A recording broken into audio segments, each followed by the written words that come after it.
Gantes de Bélgica, la universidad que a través de su laboratorio de mecánica de suelos nos ayudó a organizar y a hacer posible que tengamos el laboratorio de geotecnia en San Simón, gracias a un apoyo financiero del gobierno del Reino de Bélgica, fue con la Universidad de Gantes, ¿no? Entonces, fueron años muy importantes, fue un programa muy interesante donde teníamos la materialización, la construcción, la organización del laboratorio, la formación de capital humano, ¿no es verdad? Y a la investigación.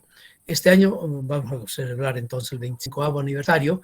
El día jueves, ya oportunamente les vamos a mandar estos días, vamos a tener un webinar realzando esta fecha, donde participan colegas, amigos de universidades extranjeras, de España, Argentina y Paraguay posiblemente, y además los ingenieros geotécnicos que se han formado en San Simón, que están ahora en plena actividad, aportando al desarrollo del país a través de sus conocimientos y de sus expertise en el campo de la geotecnia. ¿Ya? El día jueves vamos a tener ese webinar. Muchos de ustedes tendrán clases lamentablemente, pero seguramente vamos a tener después el webinar que va de 9 a 1, 9 de la mañana a 1 de la tarde. Vamos a poder difundirlo después y ustedes van a poder ver. ¿Ya? Van a ser ingenieros muy competentes que han salido de San Simón, varios de ellos doctores, ¿no? Ya se han doctorado. Uno de ellos, por ejemplo, se quedó de profesor, está de profesor en la Universidad Colombiana en Colombia, en Medellín. Tenemos profesores en San Francisco Javier, tenemos profesores acá en San Simón, ¿no es verdad? Bien, empecemos con nuestra materia. Corresponde, según el cronograma que tenemos, lo que yo llamo plan de estudios que tenemos, que se llama el trencito feliz, pues no tiene ninguna lógica en la construcción del conocimiento, lo que se aprobó hace 8 o 10 años en la carrera. Estamos ubicados en el cuarto semestre, ¿no? Perdón, cuarto año, octavo semestre. El nombre genérico, si bien dice mecánica de suelos, lo que hacemos en esta clase, y enseguida les voy a mostrar dónde estamos ubicados y qué hacemos en la clase, en esta asignatura, se llama mecánica e ingeniería de rocas, básicamente, ¿no? Donde tenemos que completar en cierta medida la formación que deben tener ustedes como ingenieros generalistas en el campo de la geotécnica, ¿no? De la ingeniería del terreno como tal. ¿Ya?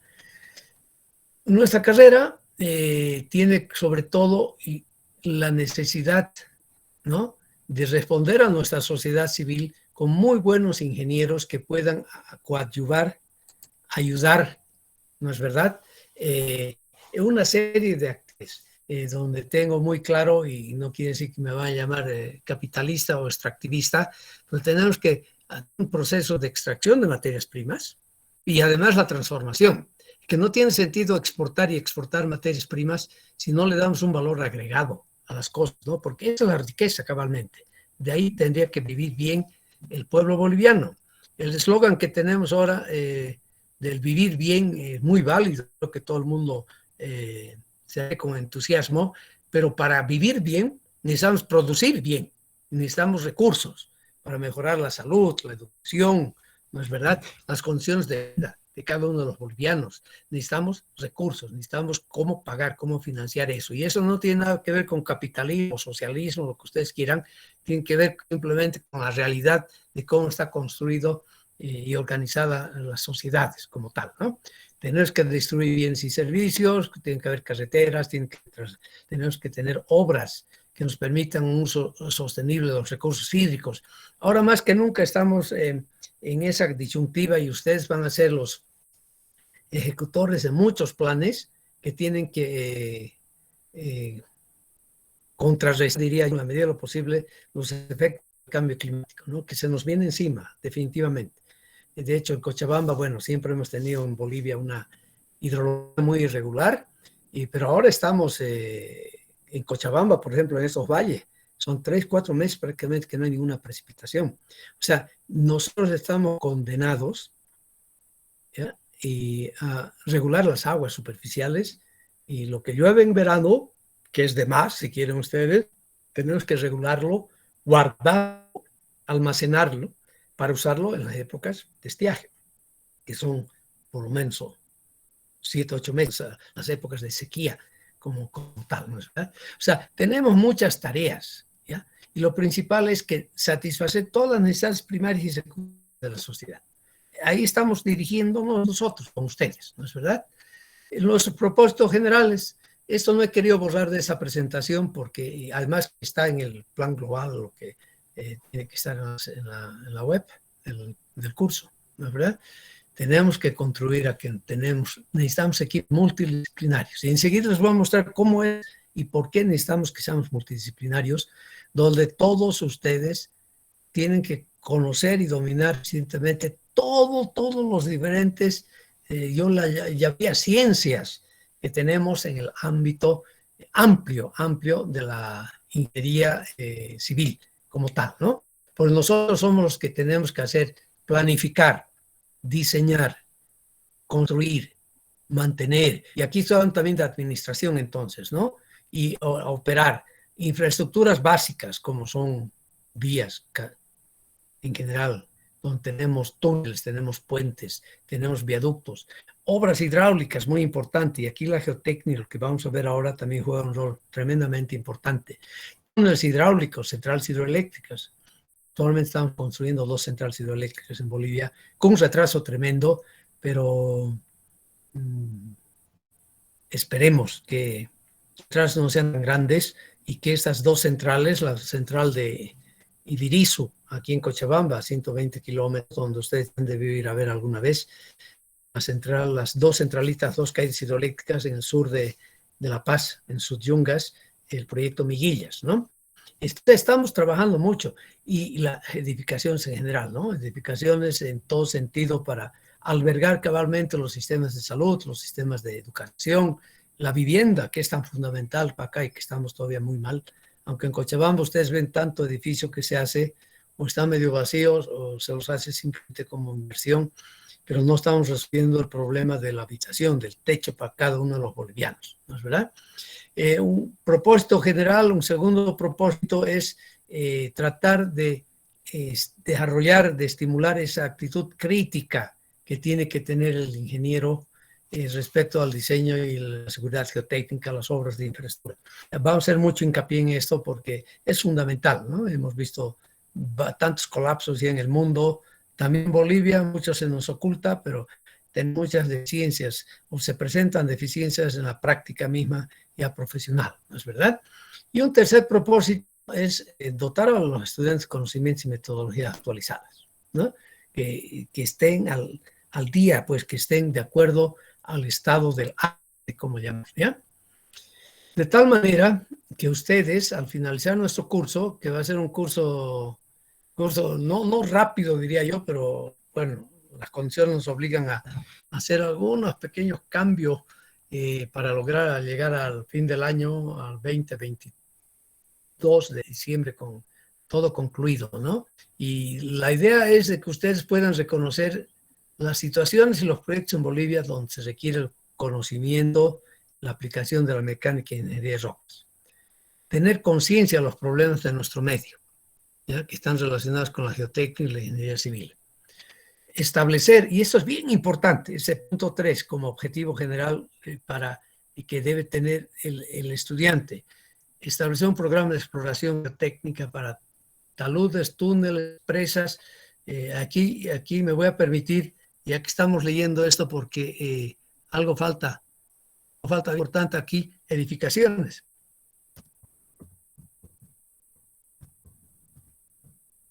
¿Verdad? Edificaciones. Esa parte es bien importante, yo, porque van a trabajar ustedes también en eso. Y de hecho, yo voy a dar este semestre, por este semestre, nuevamente la materia de Fundaciones UNA, lamentando el deceso del ingeniero Martín Duchén. Pero le estoy dando otra óptica, porque no quiero hacer hormigón de armado 3. No sé si ustedes ya han hecho fundaciones, muchos de ustedes, y en esa materia se ocupan de hacer hormigón armado. Bueno, ya tienen suficientes materias. Vamos a hacer también hormigón armado. Vamos a dimensionar también fundaciones y fundaciones son fundaciones oficiales, seguramente construcciones en hormigón armado, ¿no? Zapatas y vigas y losas íntegras, etcétera, etcétera. Pero no vamos a poner énfasis realmente en la geotecnia, el curso que vamos a hacer este semestre de Fundaciones 1, ¿no? Y ahí juega un rol muy importante donde vamos a ver también específicamente todo lo que es programar una exploración geotécnica, porque un proyecto civil, cualquiera que sea, tiene que conocer muy bien el terreno, al cual se transfieren las cargas propias de la estructura y las cargas que trabajan sobre las estructuras, ¿no es verdad? O sea, tenemos que conocer muy bien. Y todo esto cuesta mucho dinero. Hemos tenido ya mucho problema, yo he tenido por lo menos en tanto proyecto, donde no tenemos los recursos necesarios para hacer una buena exploración geotécnica, porque está mal planificado, porque no hay comprensión de qué hacer y cómo hay que hacer, qué significa, por ejemplo, cuántos sondeos debo hacer, qué tipo de sondeos, a qué distancia tienen que estar, a qué profundidad tienen que estar, porque eso significa dinero, eso cuesta dinero, ¿no es verdad? Y tenemos que tener el presupuesto disponible en esa fase de elaboración de estudios, ¿no es verdad? Y aplicar lo que se llama ahora el enfoque gradual para ir consiguiendo, obteniendo cada vez más información para poder hacer un buen diseño razonable que cumpla los requerimientos de seguridad técnica, pero además, que es bien importante, que cumpla los requerimientos también de economía, ¿no? Tenemos que buscar siempre de hacer diseños técnico-económicamente óptimos. Tal, ¿no? Después vamos a describir los ensayos requeridos para la roca, como no han visto muy poco, ustedes han visto muy poco de roca, y el comportamiento mecánico de la roca y también del macizo rocoso, ¿no es verdad? Y finalmente, recolectar datos en el campo. O sea, todo esto lo hemos plasmado en el programa, en la materia que vamos a tener ahora, ¿ya? Aparte, es bien importante que no les han explicado desde mi punto de vista muy bien lo que es la ley constitutiva, que es la parte experimental importantísima en el campo de la idealización del comportamiento de materiales, sobre todo materiales naturales como son los suelos, las rocas y el macizo rocoso como tal.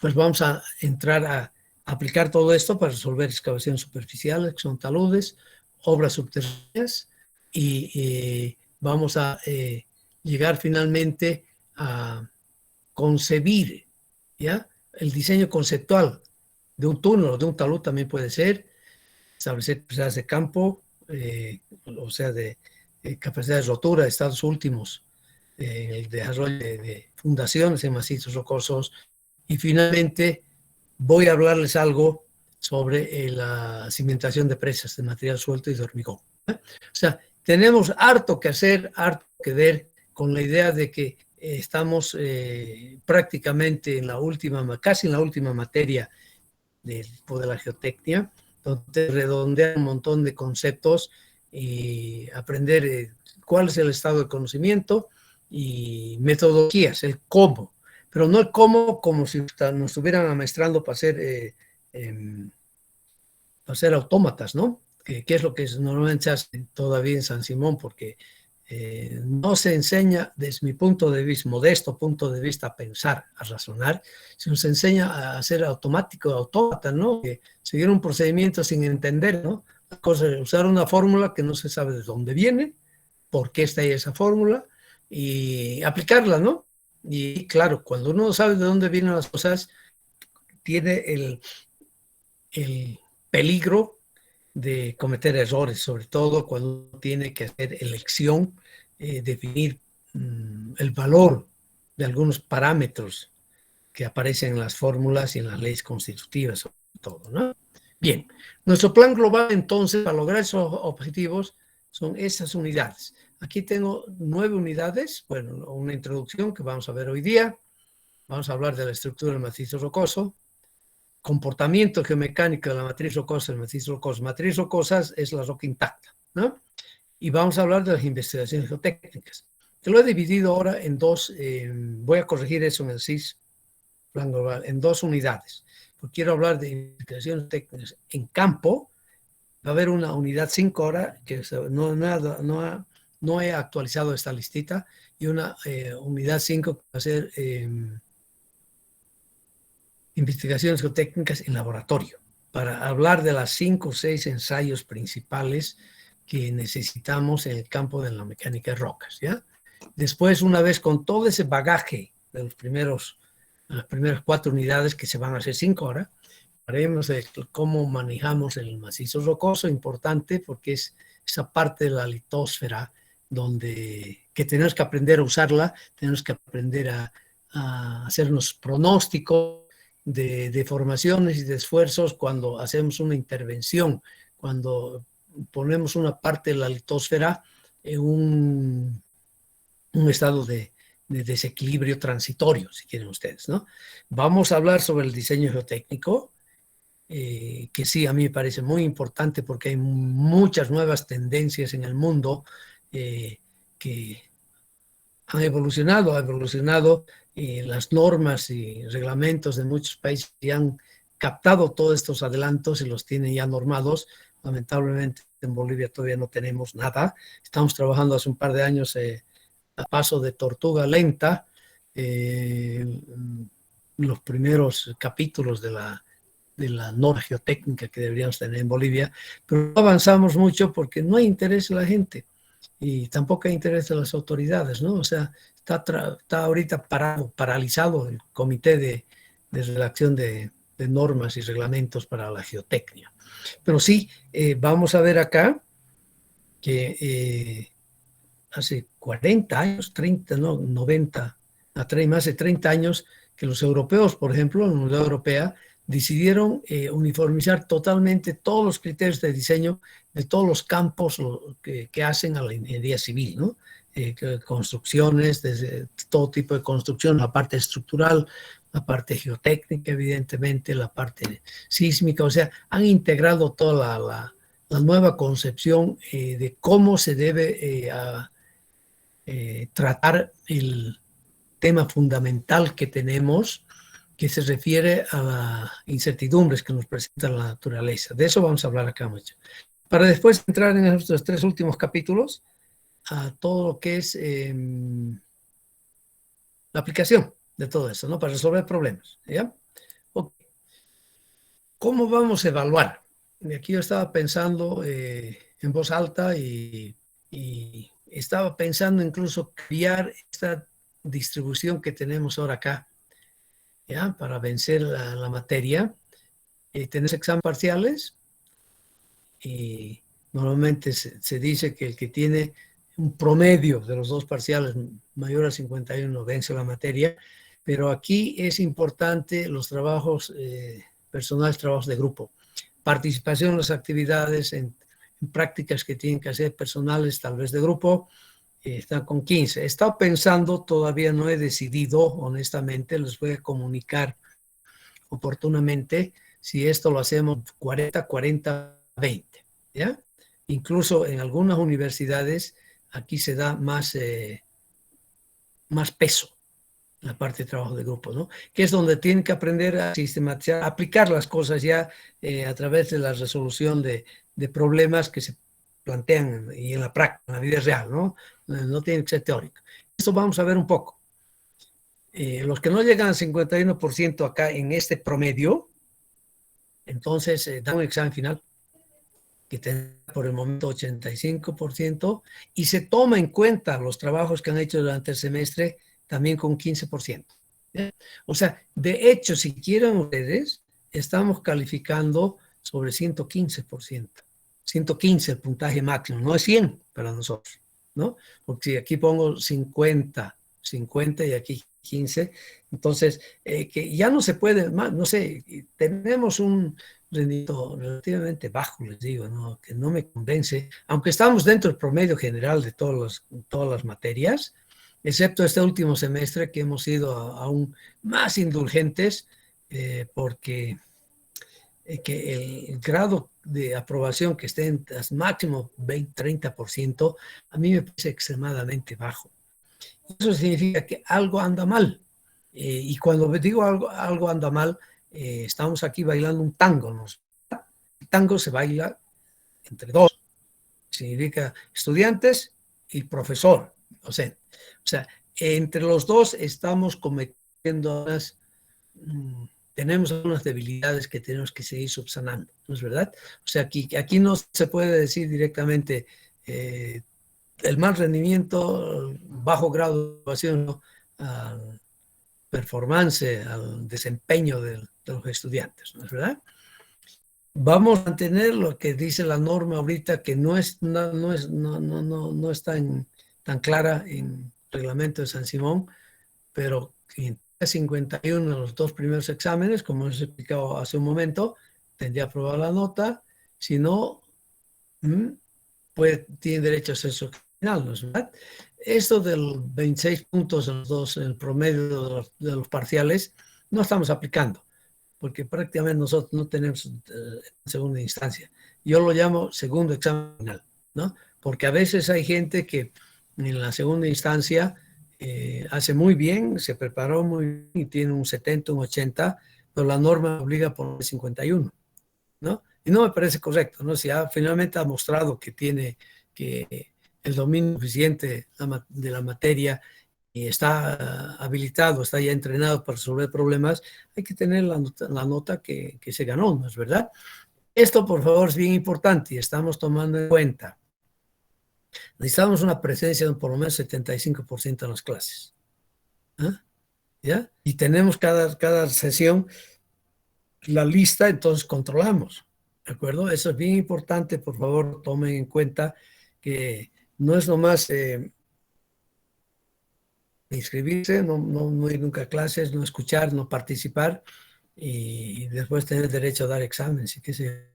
Esto es bien importante, por favor, en la presencia que estamos controlando, pues el sistema nos permite además, ¿no? Y haber presentado todos, aquí voy a tener que subrayar esto, la totalidad de los trabajos personales del grupo. Y ¿saben qué? Me voy a permitir aquí subrayar esto, porque algunos no, porque aquí está en juego pues y muchos, les digo con toda honestidad, dependen de esto. Y después siguen las disposiciones gentiles, ¿no? Los reglamentos actuales, las disposiciones anteriores siguen los reglamentos actuales en la materia, se seguirá el reglamento. ¿No? Un reglamento lo vamos a seguir, ¿ya? Bibliografía, quiero que consulten lo principal. El Blight y de Freitas, que lo han estudiado en el curso de Geología General, y se sigue estudiando. Hay que repetir, hay que revisar, por favor, y vamos a hacer una pequeña revisión en nuestro curso, pero hay que ver los primeros 7 capítulos, ¿ya? De Blight y de Freitas, que ustedes tienen ese libro. Para ensayos, laboratorio, caracterización de rocas, esta es una traducción, lamentablemente no lo tengo en PDF para enviarlos, lo tengo solamente en papel, pero son los ensayos que recomienda la Sociedad Internacional de Mecánica de Rocas, ¿ya? Esto eventualmente para el que quiera está a disposición para que tenga en su biblioteca. Y si alguien de ustedes tiene tiempo y se presta para escanear este libro, lo vamos a piratear, pues, para tener una copia PDF, ¿no? ¿Ya? Ingeniería Geológica es un libro muy bonito, ya tiene, entre tanto, 17 años desde su primera edición, Ingeniería Geológica de un grupo de expertos españoles, muy bueno. Ese sí, y he visto que ya está que ya los hemos distribuido, si no se los va a distribuir, este sí lo tenemos. Este es otro manual que está en castellano, fíjense, he tratado de buscar las cosas que estén en castellano porque ustedes tienen esa gran deficiencia y tenemos en el colegio que no nos enseñan suficientemente el inglés y en la universidad no tenemos ningún apoyo, no tenemos ningún curso y debería haber un curso, para mí, un par de cursos obligatorios de manejo del inglés, por lo menos técnico, ¿no es verdad? Entonces, ese libro sí está disponible y en la red y se los va a entregar para que vayan estudiando capítulos importantes y lo tengan, además como referencia para el futuro, ¿no es verdad? No se olviden que el ingeniero tiene que saber siempre exacta y rápidamente dónde tiene la referencia de alguna una materia, algún tema que se le presente, ¿no? Lo importante es realmente en esta vida moderna, con tanta información además, pero saber exactamente dónde encuentro lo que necesitar alguna vez. Es bien importante, ¿no? Y eso es ir armando ahora una buena biblioteca virtual, aunque la biblioteca física en papel sigue siendo para mí por lo menos muy importante, ¿no? Después vamos a ver que se les va a proporcionar también a medida que vayamos avanzando el libro sobre excavaciones superficiales o ingeniería de, bueno, SLOP lo traducimos como taludes, ¿no? O sea, ingeniería de excavaciones superficiales en roca, ¿no? Que es la última versión que tengo de ese manual, que es muy bueno. Originalmente fue escrito por aprender ustedes ahora en esta clase nuevos nombres, nuevas propuestas, nueva doctrina, si quieren ustedes. Y ahí aparecen el profesor Ever Hook, que todavía vive, está con más de 90 años, vive en el Canadá ahora, en Vancouver. Escribió él por primera vez cuando estaba en los años 70, es un sudafricano que trabajó varios años en el Colegio Imperial de Londres y escribió este libro que después ha sido actualizado y todo por este Willy, ¿no? Y vamos a ver también de Hook and Brown. Este libro sigue siendo casi seminal, es el mejor libro que hay. Mire, ya son 35 años de la edición en español y son más de 40 años de la edición inglesa, que se hizo también en Londres este libro. No sé si yo tengo el libro en físico, pero no sé si lo tengo en PDF, no lo tengo. Y finalmente, para fundaciones, vamos a ver, revisar conceptos importantes en este libro también de Willy, que se llama Cimentaciones en Rocas, ¿no? O Fundaciones en Roca.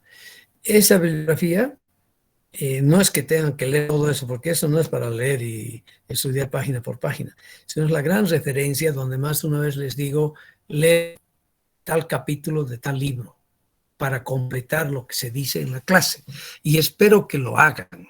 Eso es lo importante, ¿ya? Bien, con esta introducción vamos a entrar a tratar nuestro tema propiamente dicho. Antes quiero preguntar si tienen alguna duda o necesitan alguna aclaración sobre qué y cómo vamos a trabajar. Algo que no les decía, que vamos a hacer hincapié en que ustedes se familiaricen con algunos programas, algoritmos que tenemos disponibles para aplicarlos en este campo de la mecánica e ingeniería de rocas, ¿ya? Vamos a hacerlo, vamos a tratar de organizarnos esta vez un poquito mejor. Seguramente va a haber un par de colegas que están en la práctica también, que puedan dar una introducción o les puedan guiar en alguna tutoría. Les vamos a poner a disposición los programas. La mayoría de los programas no tienen licencia oficial, son piratitas. Hay algunos programitas que tienen la versión estudiantil que es de uso libre, ¿verdad? Les vamos a dar el link para que ustedes puedan tener e instalarlos en su computadora y puedan usarlos desde luego. Mijael, usted tiene ya el link completo, ¿no? Para, si es que todavía está con nosotros, de los programas. Sí, Doc. Sí, poco a poco los vamos. Todavía ahorita en 2 semanas no vale la pena todavía darles para que empiecen con lo general a recordar, porque tenemos que recordar muchas cosas de las materias de geotecnia anteriores, si quieren ustedes, ¿no es verdad? Y vamos a darles los programas para que ustedes los vayan usando. Y ojo, hemos hecho ya el intento, la experiencia de en los exámenes también pedirles que apliquen los programas, ¿ya? Ahora se puede, ¿no? Porque el que está en su casa con la computadora, está haciendo su examen, tiene además la disponibilidad de tener el programa a mano, entonces hemos pedido también que se apliquen los programas. Cosas sencillas de concepto, pero que sí vale la pena evaluar además, ¿ya? O sea, esa parte es bien importante. Vamos a tratar, si empezamos tempranamente, aunque a veces no se puede porque tienen que tener más antecedentes para entrar a los programas, pero tenemos que adelantarnos porque normalmente siempre nos pisa el tiempo, que falta tiempo para acabar de hacer aplicaciones, que vamos a hacer análisis, cálculos analíticos, como también con los programas que están, la mayoría están basados en elementos finitos. Algunos de ustedes todavía no han visto la materia. O sea, en el curso tengo que introducirlos un poco en elementos finitos, ¿no? De tal manera de que comprendan lo que están haciendo, porque aquí no se trata de repetir en forma acrítica, sino ver cuáles son los fundamentos, cuál es la base, cuál es la teoría que se ha programado para ser resuelta con un análisis numérico, ¿no? Con métodos numéricos, ¿ya? Bien. Es el contenido de la primera unidad. Vamos a repasar un poquito, vamos a hablar de la importancia de la geotecnia, algunos conceptos básicos que sí son importantes sobre la geología en general. Aquí tal vez tendría que hablar aquí más de la geología que conceptos básicos. Hablamos de la tectónica, pero ¿sabe qué? He cambiado, estaba revisando esto con calma y es que ¿qué es más importante para nosotros? Lo estoy llamando aquí deriva placas, que es más importante, que es parte de la tectónica, pero es bien importante lo que se ha ido desarrollando en cómo se ha formado la Tierra y por qué tenemos mares, por qué tenemos continentes, y sobre todo, eso me interesa mucho porque nos ayuda a comprender la formación de lo que es ahora la placa altiplánica. Es una teoría muy reciente, en los últimos años, diría los últimos 10 años. Tenemos que hablar de la estratigrafía, la cronoestratigrafía, algo de la paleontología, tenemos que hablar necesariamente, y sismos en Bolivia. Y la deriva de placas tiene pues que ver mucho con los sismos, ¿no? O sea que esto es un recordatorio, si quieren ustedes, a muchas cosas que han visto en el pasado y complementadas con los adelantos que se presentan últimamente y que son publicados. ¿Ah? Pero veamos dónde estamos, y eso me interesa. Y con esta figurita que me he permitido hacer, inspirado, debería poner acá un texto que hay muy lindo que ha escrito hace pocos años la Sociedad Real de Ingenieros de Holanda eh, para comprender lo que es la geotecnia. Es un manual de geotecnia en general, claro, mucho más dirigido a suelos. Los holandeses han sido pioneros en la mecánica del suelo y sobre todo en el manejo de suelos finos, ¿no? Granulares finos, arcillas, limos y arenas limo-arcillosas, etcétera, etcétera. Pero con esto quiero decirles que para comprender y trabajar bien la geotecnia, ¿ya? Tenemos que apoyarnos en todas las otras disciplinas que forman parte de nuestra formación como ingenieros civiles, ¿no es verdad? O sea, tengo que ver, de hecho he puesto aquí, si bien esa es la geotecnia aplicada, pero tengo aquí que ver separadamente la mecánica de suelos que hemos visto, ¿ya? Para entrar aquí vamos a entrar a la, a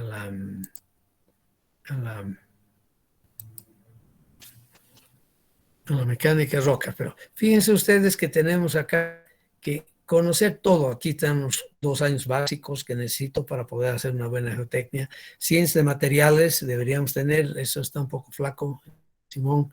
Mecánica, electrónica también muy flaco, tenemos un curso que es solamente de electrónica, porque no hay nada de mecánica. Administración, presupuestos, especificaciones técnicas, creo que tenemos 1 o 2 clases aquí, no es mucho. Informática importante, análisis numérico, sistemas de información geológicas, todo lo que es las ciencias básicas de los recursos hídricos, ¿no? Hidrología, hidráulica, hidrogeología tenemos que tener, ¿ya? Bien, y todo esto nos va a apoyar.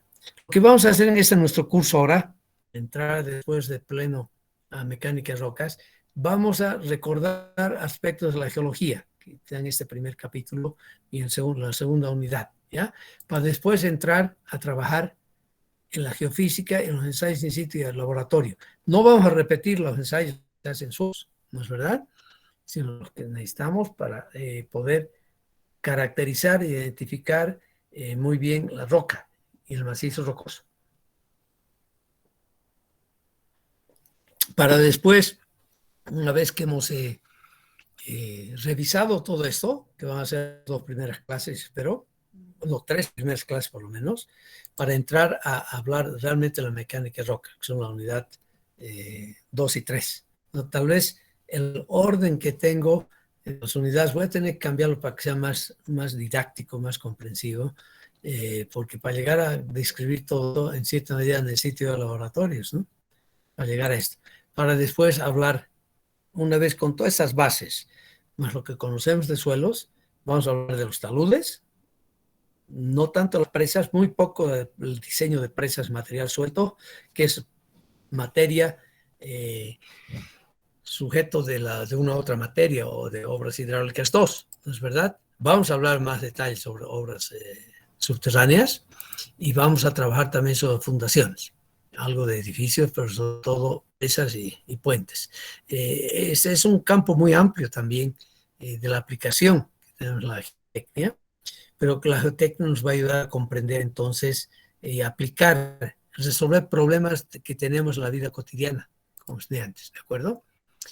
En este contexto vamos a hacer y definir un poco del capítulo 6, unidad 6, vamos a hablar sobre diseño geotécnico, pero importante es comparar lo que tenemos como una superficie, una obra superficial, un puente y un túnel, y sus grandes diferencias. Simplemente quiero mostrarles aquí las grandes diferencias que son muy claras, ¿no es verdad?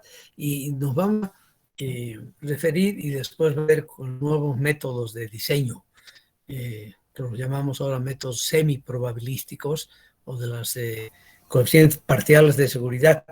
Lo que ustedes ya han aprendido, pero creo que no los han introducido bien al tema, porque ustedes sí aplican en fuego armado, aplicamos, en puentes tienen que aplicar necesariamente, estamos usando la norma AASHTO, y los americanos ya introdujeron el famoso sistema Load Resistant Factor Design, LRFD. Se están acordando, ¿no?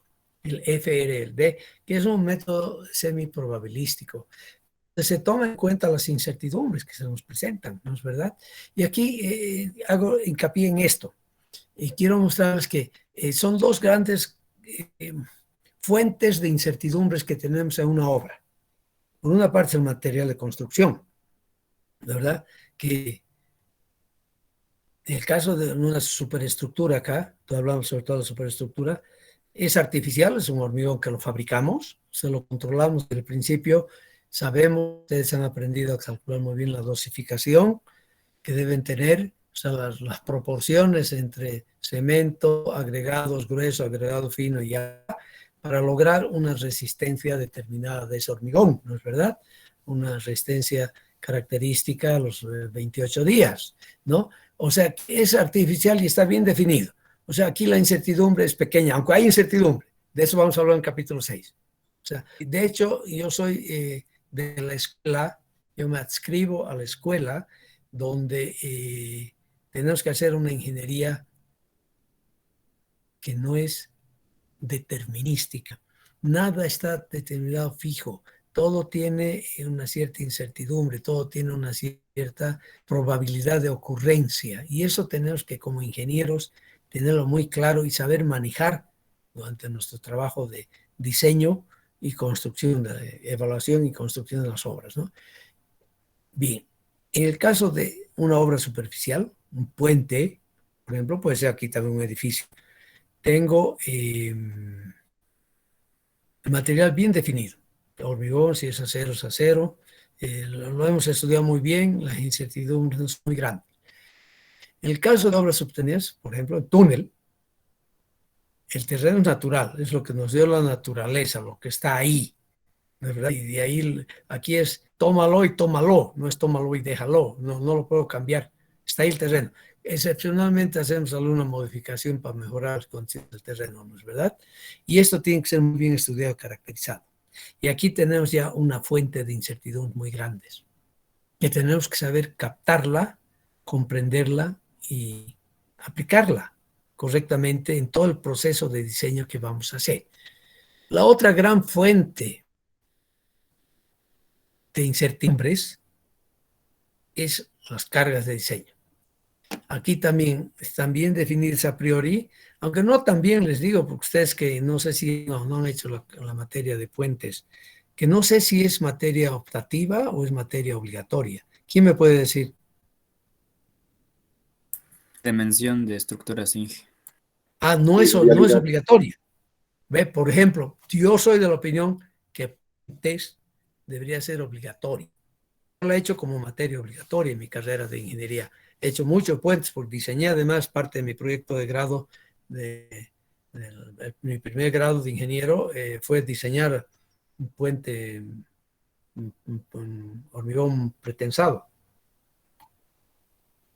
pero era obligatoria. Bueno, aquí no es tanto, que está muy bien definida a priori, no tanto porque, ustedes acuérdense, tenemos que definir un convoy de cargas, ¿no? Y usamos las combinaciones del convoy de cargas y usamos y hacemos las líneas de influencia. ¿Han hecho en alguna materia líneas de influencia estructural?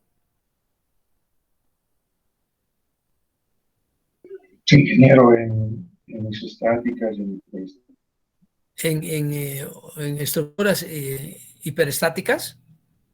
sí, sí, ingeniero. Qué bien. No, o sea, tienen la idea bien clara entonces, ¿no? Que no se olviden que todo lo que hacemos en resistencia a materiales y en estructuras, hacemos simplemente con modelitos que son el modelo, que es el modelo más simple para poder describir el comportamiento, eh, esfuerzo de formación del material, que es la ley elástica, ¿no? La ley de Hooke, ¿no? Y todo se basa en la ley de Hooke. Claro, en la mecánica del suelo, en la geotecnia, en la mecánica de rocas, tenemos que irnos más de la ley de Hooke, ¿no? Tenemos necesariamente que entrar también a trabajar en otros tipos de leyes constitutivas, ¿no? Bueno, pero aquí, si bien decimos bien definido, hay cierta incertidumbre, está totalmente consagrado, verificado, con mucho trabajo de investigación, de ensayos de laboratorio, de ensayos en situ, o sea, en prototipos con las cargas y qué sé yo, pero eso nos reduce tremendamente la incertidumbre.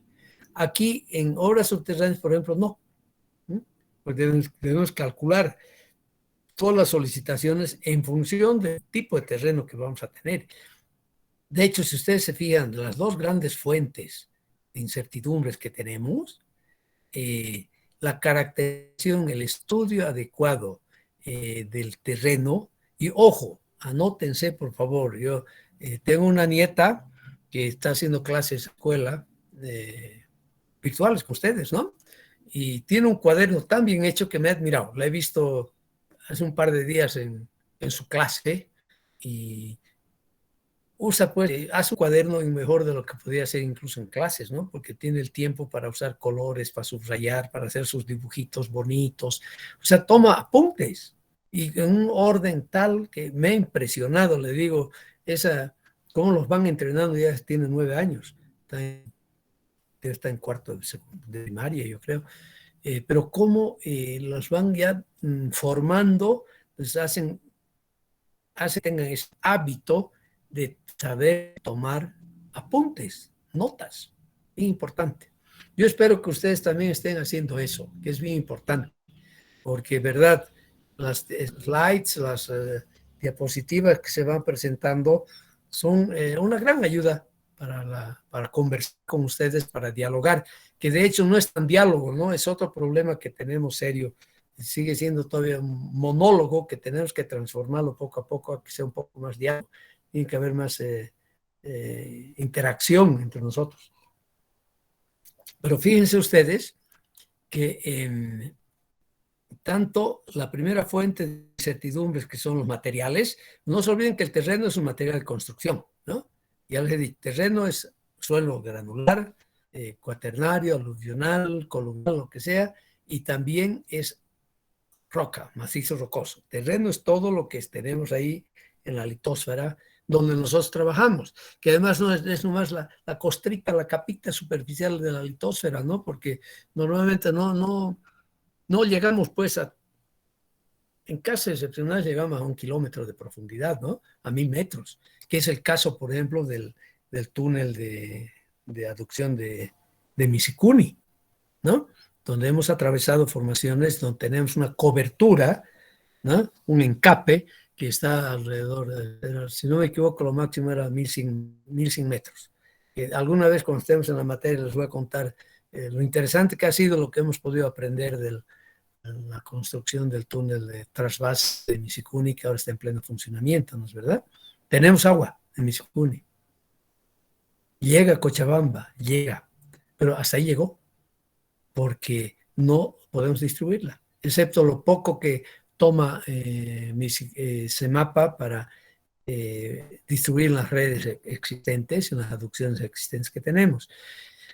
Después, el objetivo principal de Misikuni, que era dar agua a todo el valle, incluyendo desde Sacaba hasta Sipe, todavía esas aguas no llegan al usuario final porque nos descuidamos tremendamente en hacer las obras de aducción principales. Entonces, el agua llega hasta la central hidroeléctrica de Misikuni, ¿no? Hasta el paso, y ahí se acabó, ¿no? Recién están construyendo con un retraso tremendo, a pesar de que a tiempo se les dijo. Yo organicé seminarios, organicé reuniones para llamar la atención a las autoridades de ese mapa de la alcaldía, de la gobernación, antes de la prefectura, para que hagan las obras de distribución del agua que íbamos a regular en la presa, en el embalse de Misikuni. No se hizo nada. Cuando la obra ya estaba en marcha y era ya algo irreversible, se les dijo, hay que empezar también con estas obras.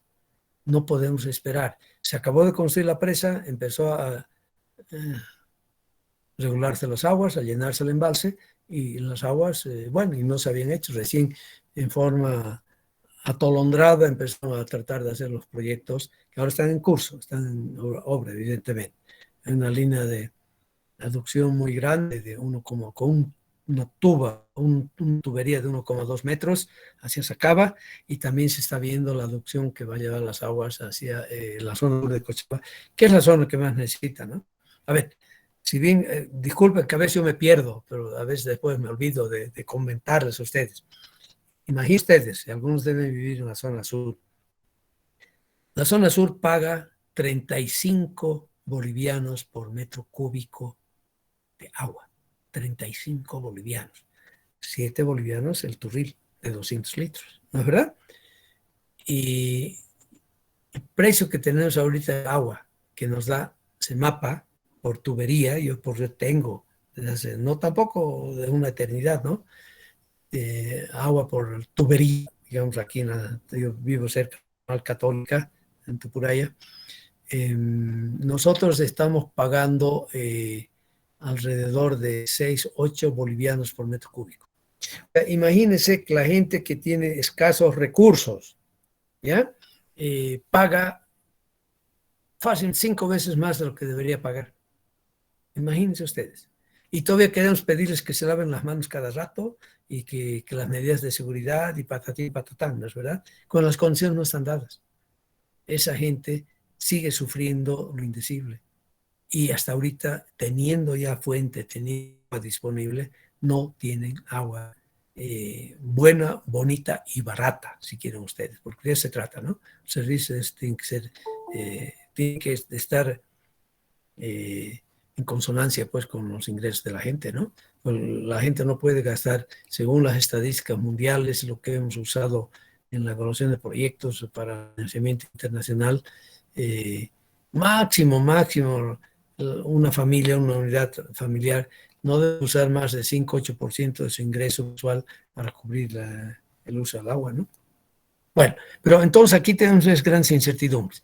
De hecho, aquí van a ver ustedes entonces que tenemos que hacer mucho esfuerzo y hincapié total, poner el acento y subrayar en tener una buena descripción del terreno, ¿no? Porque el terreno es material de construcción, tengo que conocerlo para ver cómo se va a comportar, cuál es su resistencia máxima, sus deformaciones, etcétera. Pero además ese terreno me condicionan las cargas, ¿no es verdad?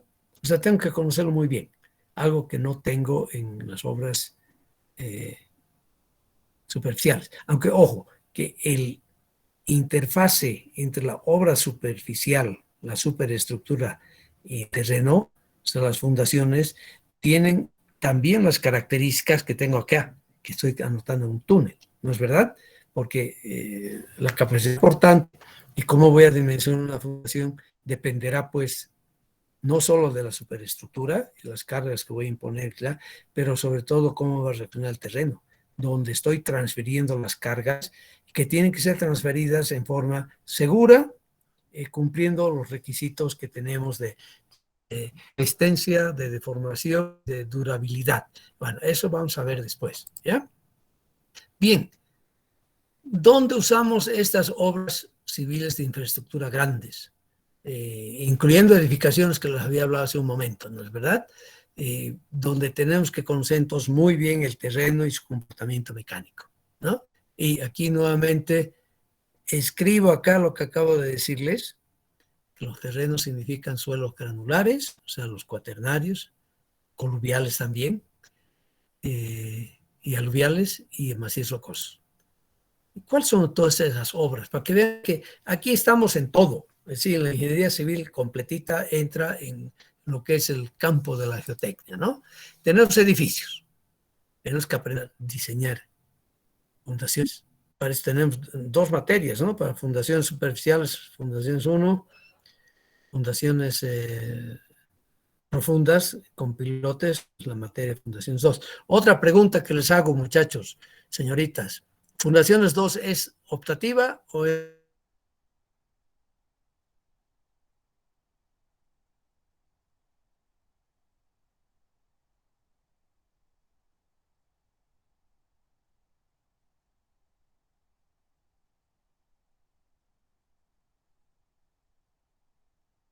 el diseño o las fundaciones profundas con pilotes? Es que no No es se lo mismo, puede. Inge. En fundaciones usas programa para diseñar y calcular, en cambio, en fundaciones, yo diría en suelos no, no tanto. Ya. Y que ven, nos falta ajustar un montón de cosas. Yo no quiero decir que geotecnia y mecánica suelos y de rocas, el sumum, el tutti de la ingeniería civil, no, señor. Es parte necesaria para nosotros. Aquí les muestro un ejemplo. Hicimos, es una losa completa de fundaciones en Santa Cruz, ¿ya?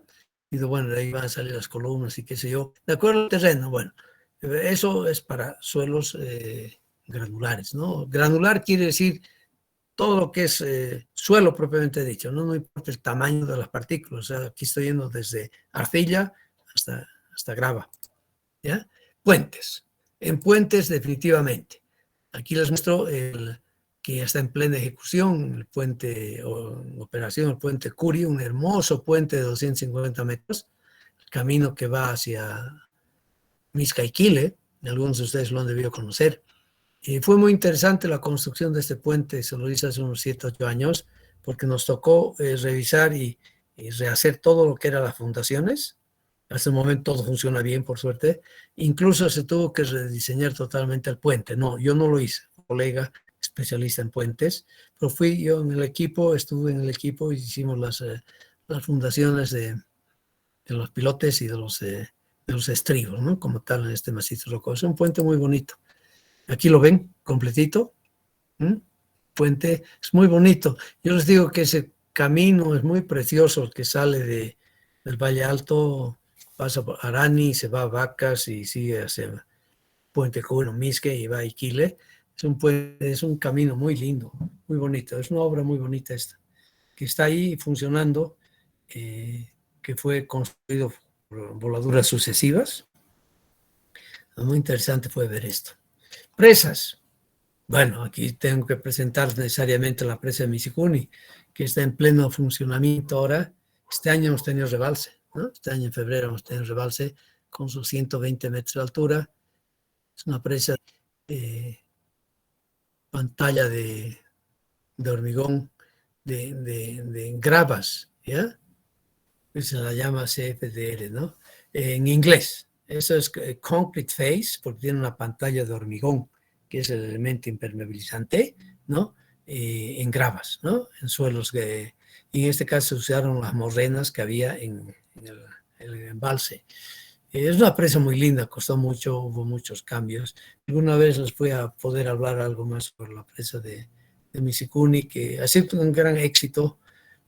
Se hizo una cortina de impermeabilización muy buena, había una falla aquí cabalmente en el lecho del río.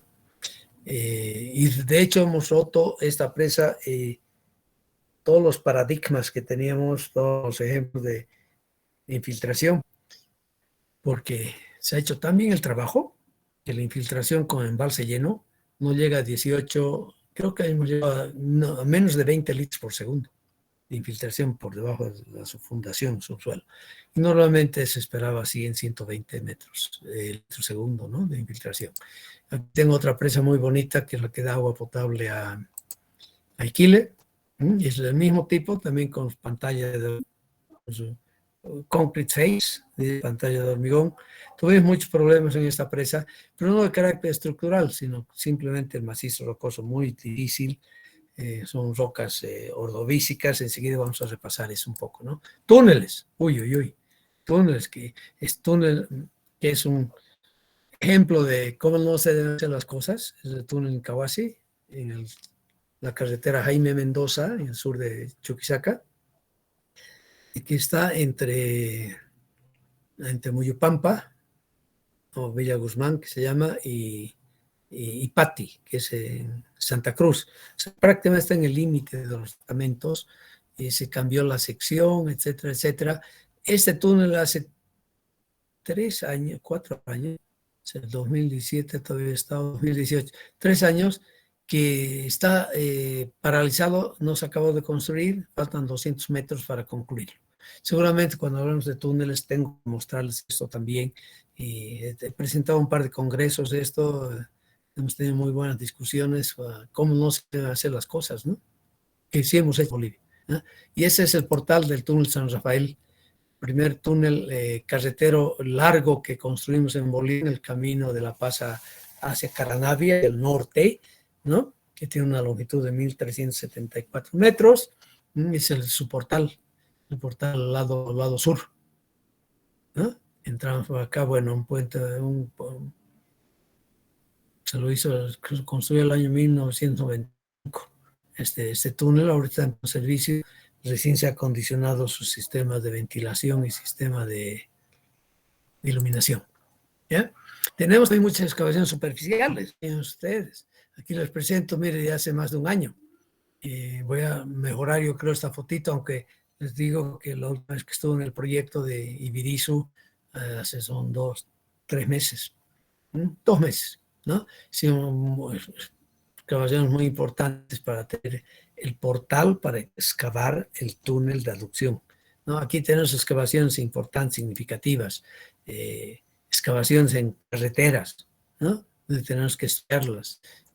Tenemos, bueno, más excavaciones en carreteras. Aquí tenemos problemas acá en la carretera Cochabamba-Santa Cruz. Excavaciones en portales de túneles, ¿no?, como el túnel Amamora, el Tarija Bermejo, en el sur del país. Excavaciones muy grandes que se han hecho. Esa es lo llamamos el embalse Aguas Claras, que regula las aguas de la central hidroeléctrica Santa Isabel, una cascada de aprovechamiento hidroeléctrico que se tiene en el río Paracti, ¿no? Tenemos Corani, Santa Isabel, ahora San José 1, San José 2, y pronto abajo todavía Azul, y 3 proyectos más van a haber en toda la cadena. Y aquí, de hecho, ya tenemos, les cuento como anécdota, quieren ustedes, problemas serios, porque a la larga, yo soy de la opinión que parte de esa agua, incluso del embalse de Cuní, van a tener nomás que ser trasvasadas hacia el Valle Central o al Valle de Cochabamba. No vamos a tener agua, agua. Y va a ser un problema serio porque ENDE está desarrollando una serie de centrales hidroeléctricas a lo largo del río Paracti, pero las cuencas altas que tenemos de la vertiente amazónica cerca de Cochabamba, esas aguas vamos a tener que trasvasarlas hacia Cochabamba, que en sí es lo que hemos hecho con Misikuni, no se olviden. En Misikuni estamos en las cuencas altas de ríos que van finalmente al río, ¿verdad? Y son cuencas que pertenecen a otro sistema hidrográfico, pero la estamos traspasando, la estamos trayendo hacia el Valle de Cochabamba donde falta agua. Y seguramente vamos a tener lo mismo también con otras cuencas y vamos a tener este trasvase de aguas superficiales hacia los valles de Cochabamba y el Valle Alto, el Valle Sacaba, Valle Central, donde nos falta agua, ¿no es verdad? Bien, aquí, ese es el embalse compensación, tenía 35.000 metros cúbicos para hablar las aguas que se turbinan en la central que están Santa Isabel, para seguir después aquí hacia San José. Y si se fijan acá, tuvimos mucho cuidado en el cálculo, y yo he participado activamente en ese proyecto, en el cálculo del gran desarenador, que me encantaría poder llevarlos y mostrarles todo esto, porque así uno entiende lo que está haciendo y para qué sirve su ingeniería, ¿no es verdad? Aquí yo tengo el río Santa Isabel, aquí tengo Málaga, aquí se juntan y empiezan a formar el río Paracti, ¿no? ¿De acuerdo? Y aquí hicimos una toma. Fíjense aquí, se va a tomar una foto aérea muy bonita esta. Y fíjense las excavaciones superficiales que tuvimos que hacer para alojar. Y en estos valles estrechos, valles en V, que son valles muy jóvenes, que no están en su estado de equilibrio, tenemos necesariamente que hacer una serie de excavaciones. Y en formaciones rocosas geológicas que no son las mejores, pues, ¿no? Aquí teníamos silúrico, y de hecho ya ustedes han estudiado la geología, pero cuando escuchen silúrico, lo primero que tienen que hacer es que se les paren las orejas, por lo menos. Es decir, uy, aquí tengo que estudiar mucho mejor la cosa, porque las rocas silúricas son las más complejas que tenemos en Bolivia, ¿ya? Son las más complejas que necesitan una atención muy especial de nuestra. Aquí estamos, aquí en ingeniería sanitaria también, cabalmente, si bien aquí no veo nada, aquí están haciéndose las excavaciones para las plantas de tratamiento, que es muy grande, la más grande del país, que tiene una capacidad de 1 metro cúbico por segundo de tratamiento de agua. Va a estar las aguas que vienen de Misuguni. Aquí tuvimos problemas, ¿no? De inestabilidad en la excavación para construir la planta, y tuvo que colocarse aquí anclajes activos, ¿no es verdad?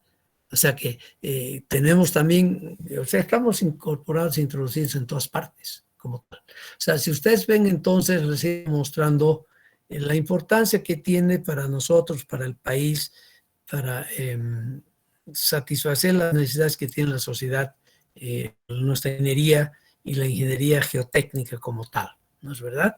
Eso es importante, estar conscientes que es, y que es mucho dinero, que tenemos que aprender a las cosas en la forma más económica posible, pero cumpliendo con todas las condiciones que nos impone la seguridad de la obra como tal, ¿no? Porque las obras tienen que durar los años que tienen que durar. Pero hablemos un poquito ahora de los conceptos básicos que se refieren a la Tierra, porque acabamos de decir, nosotros estamos trabajando aquí encima de la litosfera, que es la cascarita de supónganse que la Tierra es un huevo. Es su cascarita donde estamos trabajando, ¿no es verdad? Que tenemos que identificarla, caracterizarla y conocer y comprender cómo se comporta como tal. Y empecemos, y van a leer el capítulo 1 y 2 del Blade de Freitas, y aquí esta imagen que viene de Tarbuck, del librito de Tarbuck, que debí colocar aquí las referencias, si ustedes pueden encontrarla después si quieren estudiar un poco más. Y se refiere un poco a la estructura que tiene la Tierra, ¿no es verdad? Porque de hecho es un modelo. Y aquí tenemos que, voy a hacer hincapié con ustedes y en el futuro también en la clase, en el hecho, en el sentido de que tenemos modelos, que son las aproximaciones que tenemos para describir la realidad y describir fenómenos, lo que ocurre en la realidad. Son modelos. No tengo que hacer una serie de simplificaciones incluso para que mi modelito sea manejable, sea aplicable como tal. Porque nos tenemos que preguntar cómo se logra formular la estructura de la Tierra, ¿verdad? Y al final decimos que hay un núcleo interno, y además decimos que este núcleo, nadie ha entrado ahí, ojo, ¿eh? Por eso les digo que el modelo necesita mucha imaginación, una imaginación extraordinaria, ¿eh? Y hacer hipótesis de tal manera de que cuando se aplique todo ese modelo que haga y lo compare en su dinámica, en su cinemática, coincida el pronóstico que pueda hacer, los cálculos que pueda hacer, coincidan con las mediciones. Ojo, ahí estamos. Esa es nuestra base, ¿no es verdad? Si quieren ustedes para comprobar. Claro que toda la parte esta de la ciencia, de la filosofía de la ciencia, que no la vemos tampoco, ustedes no la ven, es una lástima, nos ayuda a comprender mucho mejor esto. Pero definitivamente, cómo se mueve la Tierra alrededor del Sol, cómo se mueve la Tierra alrededor del eje, cosas que estamos observando, ¿no es verdad? Y ahora estamos observando muchas cosas más de la Tierra, nos induce a pensar de que hay un núcleo que está formado por níquel y hierro, el NIFE, lo llamamos el NIFE, ¿no es verdad? Es sólido, tenía que ser sólido, y después viene concéntricamente otro núcleo, otra aquí parte de una esfera, si quieren ustedes, que es el núcleo externo, que también es níquel y hierro, ¿no es verdad? Bueno, y después, siguiendo afuera, tenemos las diferentes capas, y arriba que nos interesa a nosotros es la litosfera, ¿no? La capita que tenemos aquí, la costra, la cascarita de la Tierra, ¿no es verdad? Y vamos a entrar en el centro, tenemos la astenosfera, etcétera, etcétera. ¿Y cómo hemos llegado a formular esta teoría? Es lo interesante. Haciendo mediciones de ondas de propagación de energía como tal, ¿de acuerdo? O sea, bien importante es esto, que tiene mucho que ver con la sismología actualmente, ¿no es verdad? Pues tenemos diferentes ondas de propagación, las ondas longitudinales, que se llaman las P, y las ondas transversales, que son las S, ¿no? Y que van a tener diferentes velocidades en función al tipo de material que se tenga, a la densidad de ese material, sobre todo, y ahí tenemos que introducir la teoría de la elasticidad, que ayuda mucho a resolver esos problemas, ¿no es verdad? Bien, entonces, y todas estas mediciones que tenemos de los tipos de ondas nos han permitido definir, por ejemplo, que aquí tengo el núcleo externo, que tiene que ser todavía líquido, porque no tenga, aquí tengo una zona, si ven ustedes, el material sólido todavía, o sólido o en estado líquido, pero líquido sólido, si quieren ustedes, ¿no? Como están aquí la astenosfera y el manto superior, manto inferior, donde todavía tengo propagación de ondas, de esas onditas vamos a hablar un poco después, cuando hablemos de la prospección de refracción sísmica. Y además que han visto ustedes, es un poco en mecánica, son los dos. Ondas longitudinales, ondas transversales, y resulta que aquí hay una zona oscura, una zona de sombras, donde no tengo ondas transversales. Y de hecho sabemos nosotros, si vemos un fluido, aunque sea un fluido con densidad alta, resulta que no hay fluido en reposo, ¿no? Ustedes han estudiado la hidráulica y han visto hidrodinámica en la hidráulica 1, donde estudiamos fluidos ideales. Y sabemos que en los fluidos no hay esfuerzos transversales, esfuerzos de corte, ¿no es verdad? Y solamente se van a presentar los esfuerzos de corte en los fluidos ya reales cuando está en movimiento, ¿no? O sea, debido al movimiento, debido a la gradiente de las velocidades. Mire que eso ya evolucionó totalmente el concepto del movimiento de los fluidos, sobre todo del agua, donde se ha trabajado desde el siglo XVI y XVII. La relación que hay entre el esfuerzo de corte y la gradiente de velocidades donde encontramos un coeficiente de proporcionalidad que no es nada más que la viscosidad. De ahí sale la viscosidad, tiene su explicación, ¿no es verdad? O sea, eso es lo que tenemos que concebir nosotros y meternos en nuestra cabecita. Cómo se construye un modelo y cómo lo ajustamos a la realidad.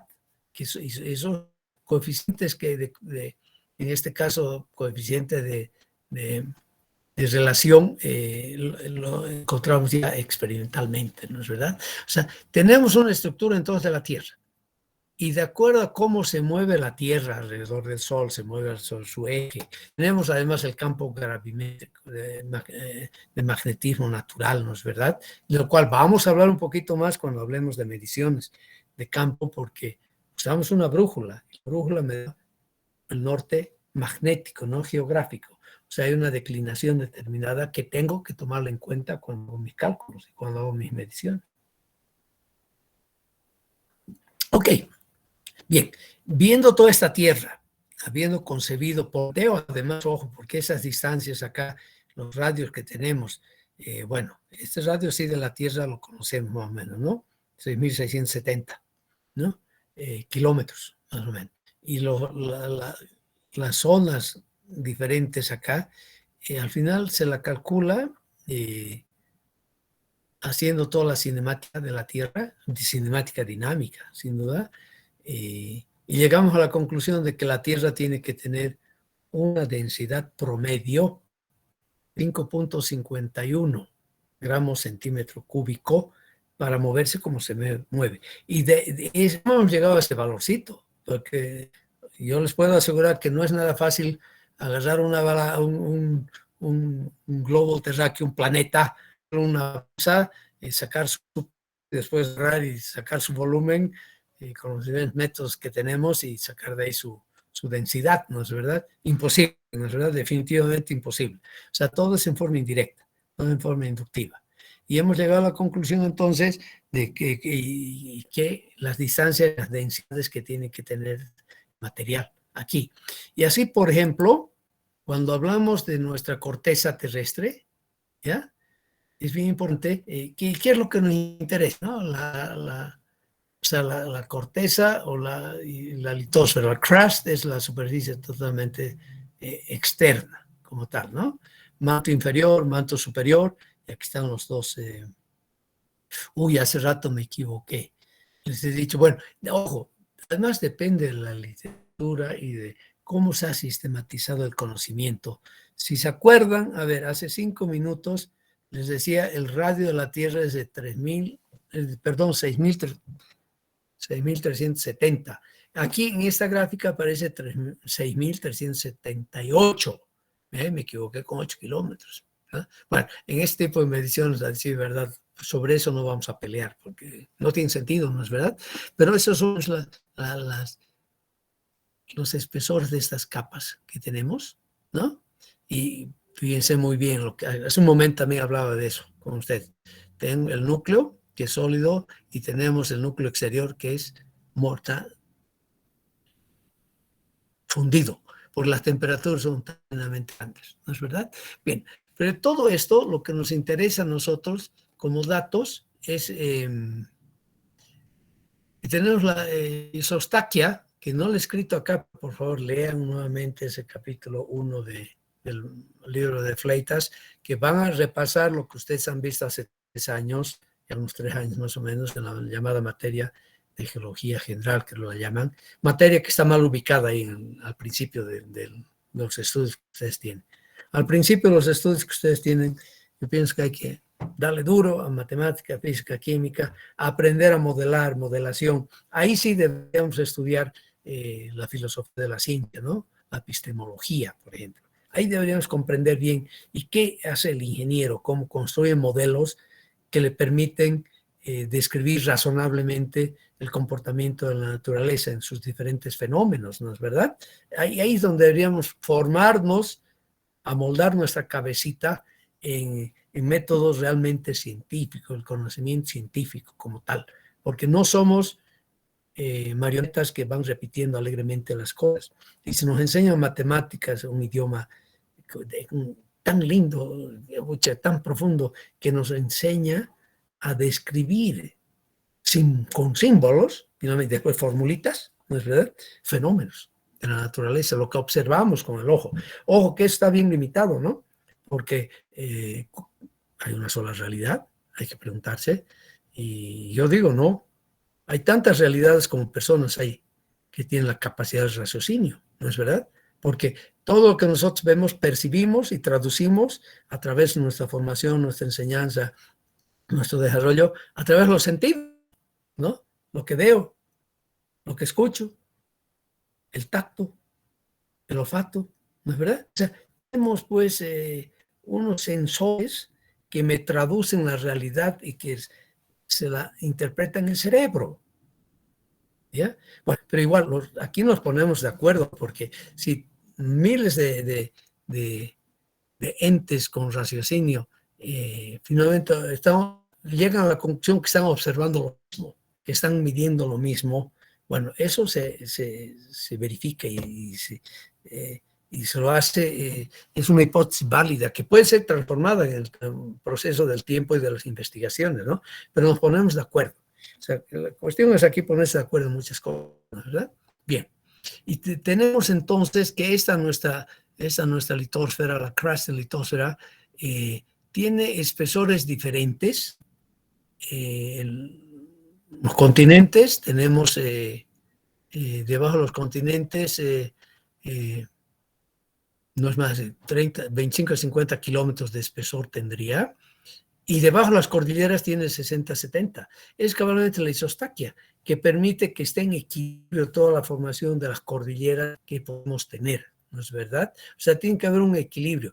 O sea, con otras palabras podemos decir que toda esta nuestra litosfera aquí está prácticamente flotando en las capas inferiores, en las capas de transición que vamos a tener, ¿no es verdad? El manto superior hacia el manto inferior.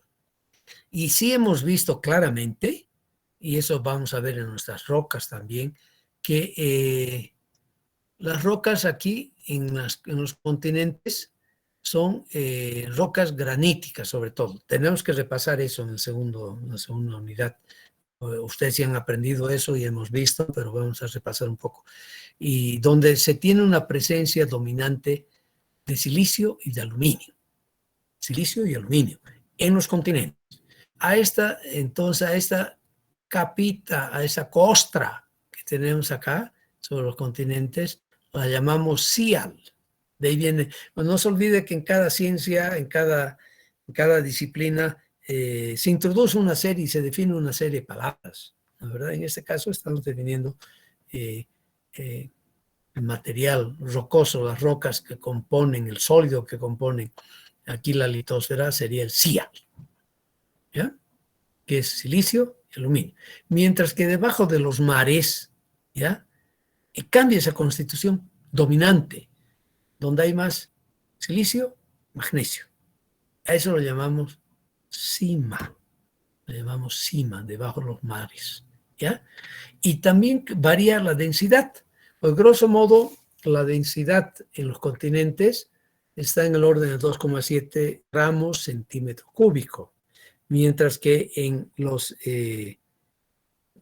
debajo de los mares tenemos una densidad un poquito mayor, que es 2,8 gramos centímetro, ¿de acuerdo? O sea, hay esa diferencia.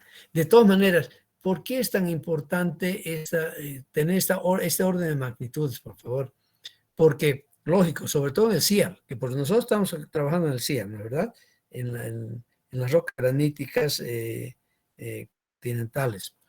El peso específico es muy importante para nosotros, porque tenemos además ese famoso efecto de la atracción, la gravedad, que es la fuerza de atracción de dos cuerpos, ¿no? Y que me va a dar finalmente, y va a estar en función de la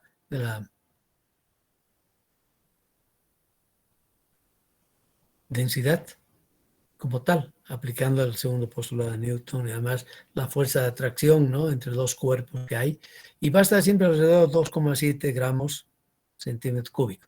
Que si eso lo traduzco yo a peso, que es lo que usamos nosotros en los calculitos, estaríamos alrededor, traducido esto en unidades, a 2.700 kilonewtons metro cúbico, ¿no? Es lo que tenemos ahí de peso entonces. ¿Ok? Bueno, el fondo cambia la velocidad, tenemos el campito de Morovich, eso ya hemos estudiado también una vez. Pero veamos un poquito más en nuestra Tierra, que estamos, como les decía, íbamos a repasar todo lo que es la parte de la geología, lo que han visto ustedes en el curso de geología general. ¿Ah? Y tenemos temperaturas aquí en los mantos, aquí, unos 1000 grados, son viscosos, están en un estado casi líquido, semilíquido, ¿no es verdad? ¿Ah? Formando el 82% del volumen de la Tierra y el 68% la masa de la Tierra. O sea, es tremendamente grande, entonces, la influencia. Ya, todas las cifras que tenemos acá son cultura general, si quieren ustedes. Cuando aplicamos esto, pues resolver nuestros problemas, ¿no?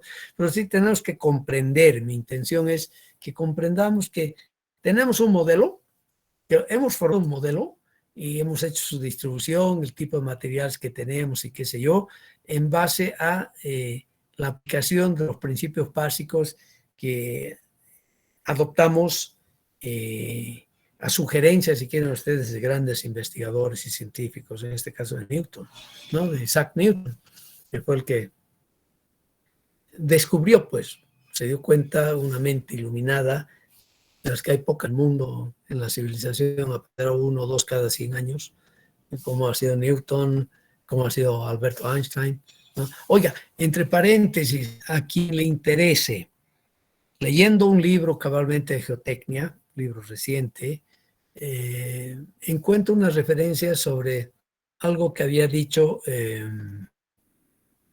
Alberto Einstein, ¿no? El hombre que realmente revolucionó drásticamente a principios del siglo pasado la concepción que tenemos del mundo y la física, ¿no? Y muchas cosas. Y encontré ahí su bibliografía muy bien escrita y la encontré y la estoy leyendo con mucho gusto. Y si alguien quiere leer más, conocer más de una buena, muy buena bibliografía de Einstein, escribe, dice, mándenos. Con mucho gusto los pongo a su disposición para que lean, ¿ya? Realmente una bibliografía muy linda, uno aprende mucho conociendo cómo sintieron, cómo vivieron, cómo se comportaron, cómo llegaron a los hallazgos, esas gentes con unas mentes excepcionales, ¿no? Como fue Alberto Einstein, ¿no? O sea, me piden y yo les mando. O lo voy a poner en la red, finalmente es un archivito de 15 megabytes, ¿no? ¿Ya? Entonces, tenemos entonces ese manto superior, 650 kilómetros, ¿no? Donde están todas las actividades sísmicas. Aquí eso ya me interesa, porque nosotros estamos hablando, vamos a tener mucho que ver con los sismos, ¿no? Y las cargas dinámicas para nuestras estructuras, ¿no? Bueno, y aquí ya les repetí un poquito, ya les había hablado de qué es la zona que no tiene la sombra, que no transmite ondas de corta, pues estado líquido, ¿no? O sea, este es un resumen entonces de todo lo que les he ido diciendo. Finalmente, entonces, veamos un poquito aún más cerquita aquí lo que tenemos, ¿no? Y lo principal es que recordemos simplemente que tenemos la litosfera, la parte exterior, la astenosfera, que no acepta ningún tipo de esfuerzos de corte, y la mesosfera, ¿no? Y que es que todo eso es el manto que tenemos arriba, ¿no? Y la astenosfera, donde está la magma. Y nos interesa mucho esta magma porque está caliente, que llega a grandes presiones, a grandes temperaturas, y llega a salir a la superficie, empezando el ciclo de la materia, ¿no? Formándonos de acuerdo al grado, de acuerdo a la edición, las rocas como tal, ¿no es verdad? Pero antes de concluir, empecé diciéndoles que fueron las propagación de las diferentes velocidades las que nos han ayudado a la gente a definir bien la estructura que debe tener la Tierra. Mire, debe tener, porque se calculó, es indirecto ese cálculo, pero sabemos entonces que hay, ¿no? La litosfera, la astenosfera, finalmente el núcleo líquido, el núcleo sólido, y sí hemos podido medir, se miden las velocidades de propagación. Y las velocidades de propagación longitudinales de presión, la forma como se va transmitiendo la energía en estos medios y la velocidad de transversal.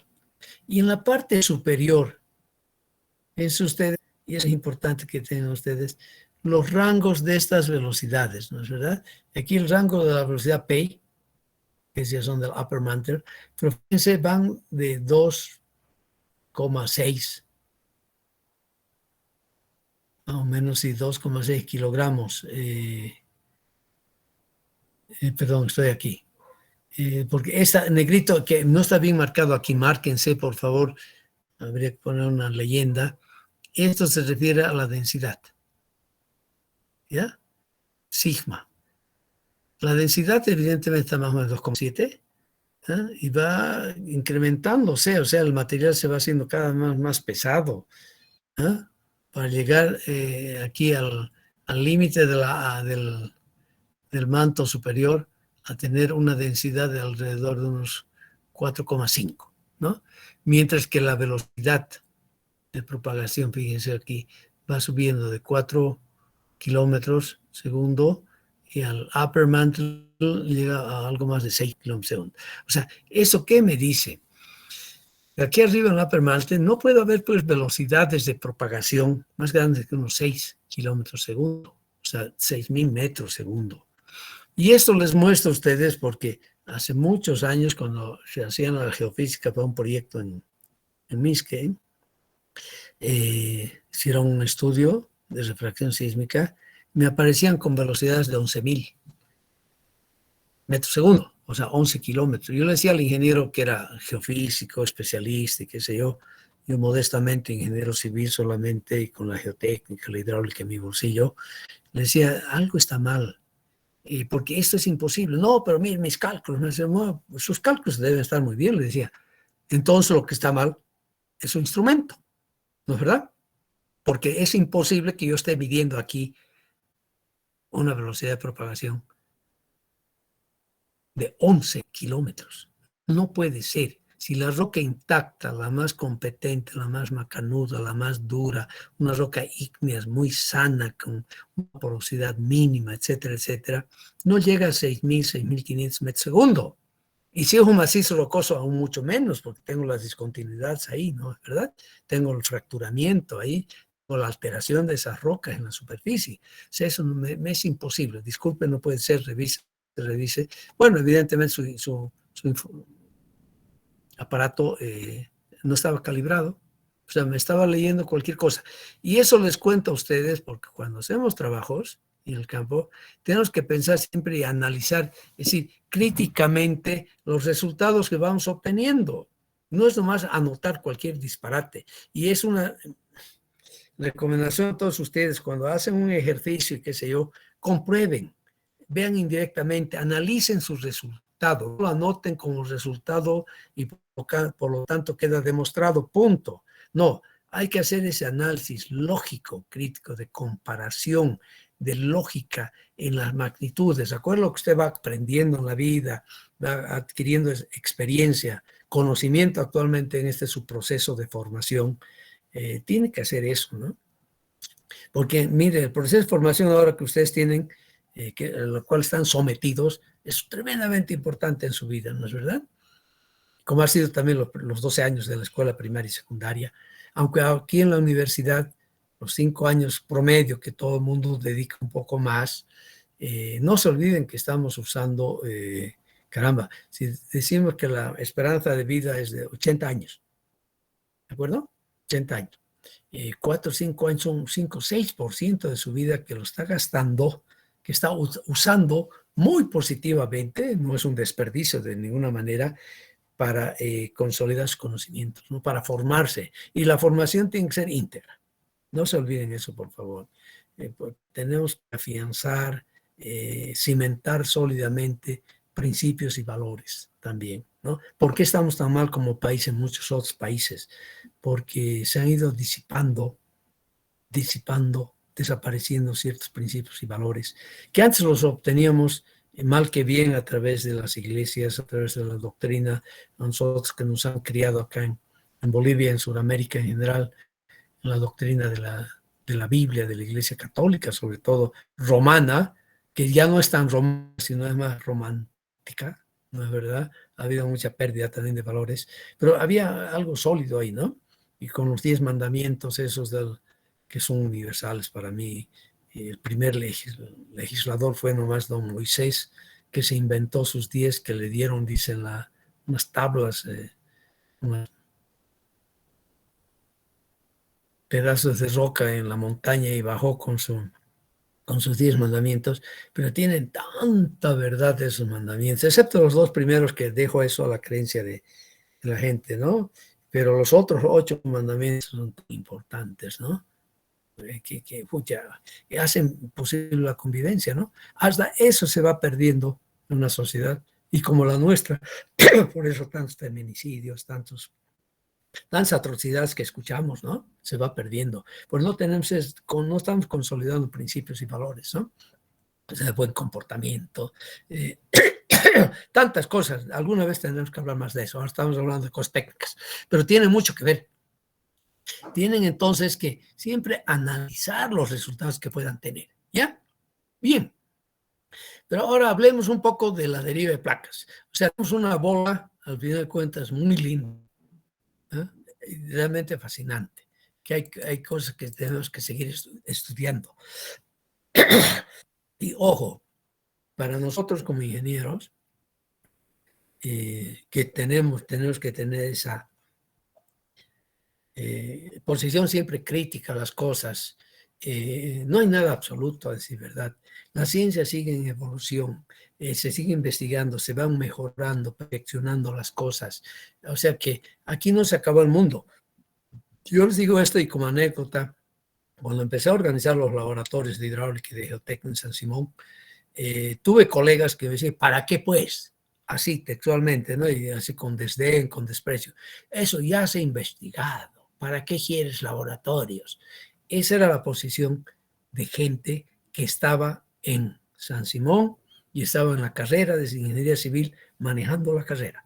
Imagínense, tipo de gente que teníamos con un desarrollo tremendamente limitado sin comprender lo que es la ciencia y sin comprender, y eso nosotros tenemos que aprender y porque tenemos que aplicar en nuestras obras, de que tenemos siempre que cuantificar las cosas, medir. Es la única forma de tener elementos que nos permitan comparar, que nos permitan darle esa validez a las teorías que estamos aplicando. Teorías son teorías, en base a una serie de simplificaciones, una serie de sujetas además a incertidumbres, ¿no? Que tenemos que saber manejarlas correctamente. O sea, hay que medir, tenemos que medir. Y eso se hace pues en laboratorios, se tienen que tener instrumentos.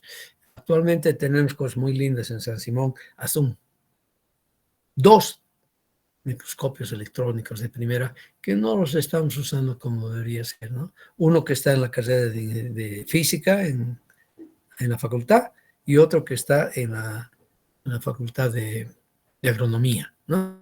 En microtecnología. Tenemos herramientas, pero no las estamos usando y hay que usarlas y hay que medir. Obra que hagamos tiene que ser auscultada, hay que incorporar, hay que dimensionar instrumentos de medición, ¿no?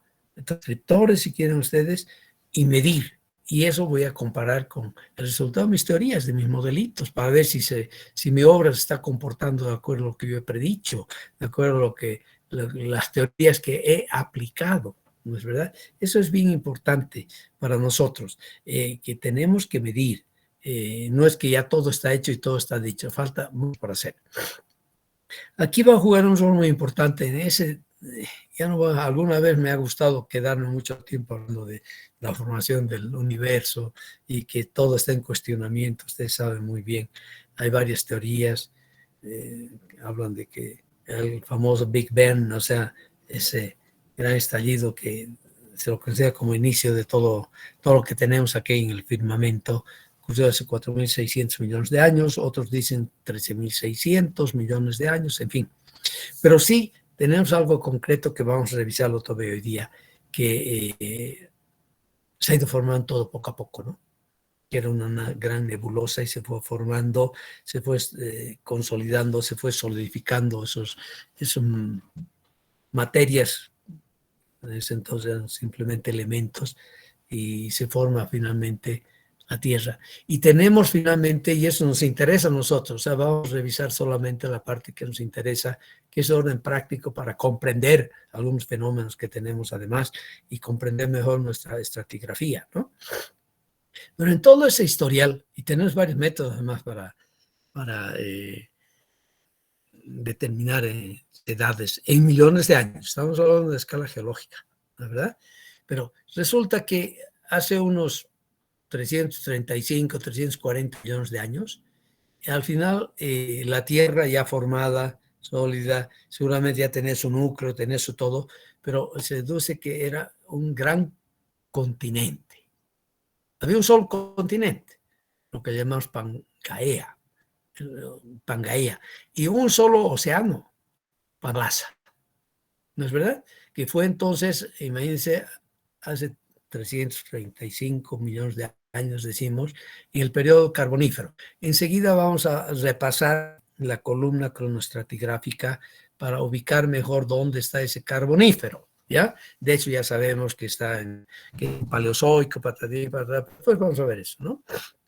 ¿De acuerdo? Veamos simplemente la escala de tiempo desde el punto de vista de cómo se ha ido formando y cómo llegamos a la estructura actual que tiene la Tierra, ¿no es verdad? O sea, era un gran continente entonces, ¿no? Y de hecho, es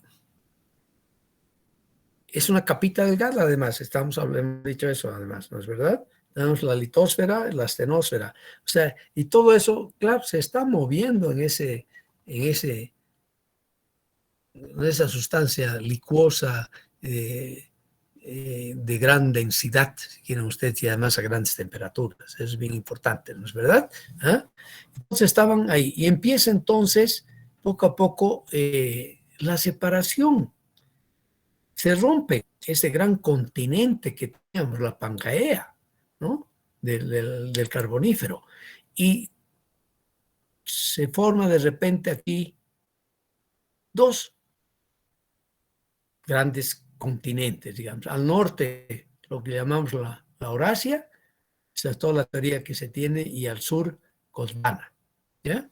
Y tenemos la formación aquí de todo un mar entre esos dos. Esto habría ocurrido hace 200, 180 millones de años. O sea, ya estamos pasándonos hoy, que enseguida vamos a revisar eso, estamos entrando ya en nuestra escala geotécnica, ¿no? La desintegración de la Pangea, ¿verdad? Y se forma además aquí este gran mar. Y sigue todo este proceso y resulta que evidentemente tenemos una deriva, un movimiento de las placas llamadas continentales, ¿no es verdad? Para llegar finalmente a este escenario final, que es la representación actual que tenemos con las diferentes placas que forman la superficie de la Tierra. A nosotros nos va a interesar mucho estudiar un poco, evidentemente, la placa sudamericana, placa continental sudamericana, donde tenemos que sigue hasta el punto donde se choca bajo el mar, bajo el océano Atlántico, con la placa arábica y africana, acá, ¿no es verdad? Y aquí tenemos una subducción. Enseguida hay una figurita, pues lo conocen el tema. O sea, hay una placa que se está moviendo. Ojo, no se olviden que aquí en este contacto de placas aquí, su submarino, digamos, bajo el mar, es donde va saliendo permanentemente la magma. Va saliendo toda esa masa a gran temperatura y muy viscosa con muchos elementos y que va empujando en cierta manera las placas, ¿no es verdad? Aquí hay una fuerza tectónica muy grande. Y por otra parte, aquí también tengo yo eso, aquí tengo el contacto entre la placa del Pacífico y la placa llamada de Nazca, que es empujada y se va moviendo por debajo de la placa continental sudamericana.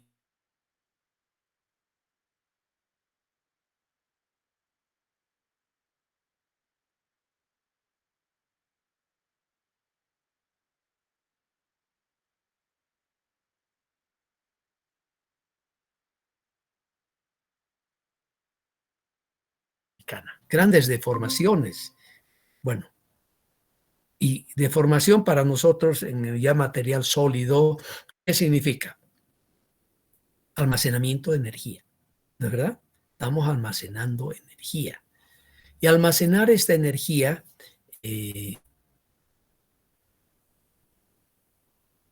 se incrementa los esfuerzos y las deformaciones, porque no es nada más que eso, no es verdad, la energía, para nosotros mecánicamente hablando, es la energía unitaria que se va almacenando, digamos, en la materia aquí, ya sólida, es simplemente la superficie que encontramos en la relación de la curva de trabajo de los materiales, ¿no? Esfuerzo y deformación, nada más que eso.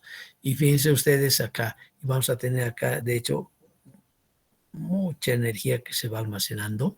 Lo mismo ocurre aquí al sur de Francia, de México, aquí está México, ¿no? Aquí está Yucatán, México, la placa de cocos que está empujando y se va almacenar mucha energía.